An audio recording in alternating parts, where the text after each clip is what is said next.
मी त्याचा साक्षीदार आहे, ह्याच्यातले बरेच इथं बसलेले त्याचे साक्षीदार आहेत।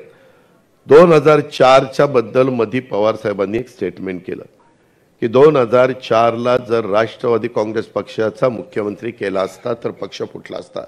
दादांत खोटं आहे, दादांत खोटं। मी त्यावेळेस होतो, त्याच्यामध्ये आम्ही सगळेच जण होतो, भुजबळ साहेब होते, प्रफुल्लभाई होते, तटकरे साहेब होते, सगळे आम्ही होतो। उलट आम्हाला वाटत होतं ते करावं, आणि मी तर त्यावेळेस मुख्यमंत्री पदाचा मध्ये इंटरेस्टेड नव्हतो त्यावेळेस।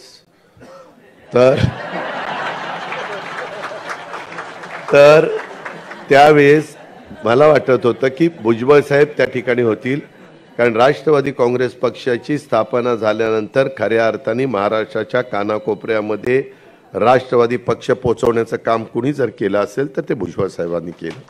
ही गोष्ट कुणी नाकारू शकत नाही। आम्ही सगळेजण बघत होतो, प्रचंड म्हणजे पहिले अध्यक्ष पण होते, आणि त्यांनी कशा कशा पद्धतीनं त्यावेळेस बाळासाहेब ठाकरेंच्या हिंदू हृदय सम्राट सरसेनापती बाळासाहेब ठाकरेंच्याबद्दल बोलणं म्हणजे लोक म्हणायचे अरे बापरे आता ह्याचं काही खरं नाही।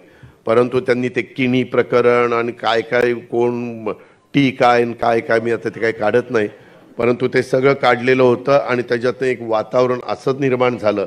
पण एवढं वातावरण निर्माण होऊन देखील आपण 58लाच थांबलो, आणि काँग्रेसचं प्रचाराला कुणी नव्हतं तरी ते 75ला गेले, आणि तिथली आपली संधी त्या ठिकाणी गेली। पण 2004ला पुन्हा सगळ्यांनी चांगल्या पद्धतीनं कामं केली आणि ती संधी आली। परंतु आता आपले नेते म्हणजे वरिष्ठ नेते जे काही सांगतायत की बाबा असं असं आहे, तसं नाही। त्याच्यामध्ये खरं कारण असं आहे की 91ला काही नवे होते कुठं, पदमसिंह पाटील तर मला आठवत आहे, प्रफुल्लभाई तुम्हालाही आठवत असेल, ज्यावेळेस 91ला पवार साहेबांना संरक्षण मंत्री म्हणून जाण्याची वेळ आली त्यावेळेस मॅक्झिमम आम्ही आमदार सेवा सदनला बसलो होतो।